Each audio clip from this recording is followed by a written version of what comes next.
ওয়াক্ত নামাজ। নবী সাল্লাল্লাহু আলাইহি সাল্লাম জান্নাতে, মেয়েদের জান্নাতে যাওয়ার শর্টকাট যে সিলেবাস দিয়েছেন, শর্টকাট যে ওয়ে বলেছেন, 4টা শর্ত দিয়েছেন, এর মধ্যে থেকে একটা হলো 5 ওয়াক্ত নামাজ ঠিকঠাক মতো যদি আদায় করেন।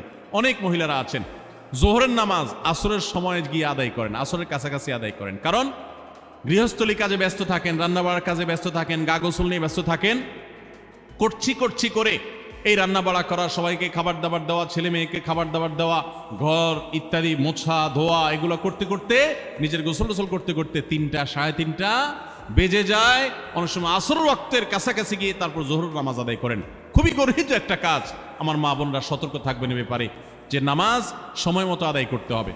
শয়তান আপনাদেরকে একটা ভুল কথা বলে ধোঁকা দেয়, সেটা হলো যে আমি রান্নাবাড়া করছি যে পোশাকে, এই পোশাকে কিভাবে নামাজ পড়বো, তাহলে আমি গোসল টোসল করে একটা নামাজ পড়বো। আর গোসল তো আর সহজে করা হয় না।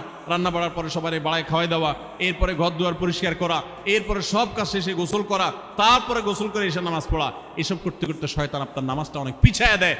মনে রাখবেন, আপনি যে পোশাকে কাজ করতেছেন ওই পোশাকে যদি দুর্গন্ধ না থাকে, খারাপ না থাকে, ভালো পোশাক হয়, তো ওই পোশাকে আপনি নামাজ পড়তে পারবেন। দুর্গন্ধ থাকলেও শরীরকে ফ্রেশ করার ব্যবস্থা আছে, আপনি ফ্রেশ করে আপনি নামাজে দাঁড়ায় যাবেন। মা বোনরা 5 ওয়াক্ত নামাজ সময় মতো আদায় করবেন, ঠিকঠাক মতো আদায় করবেন।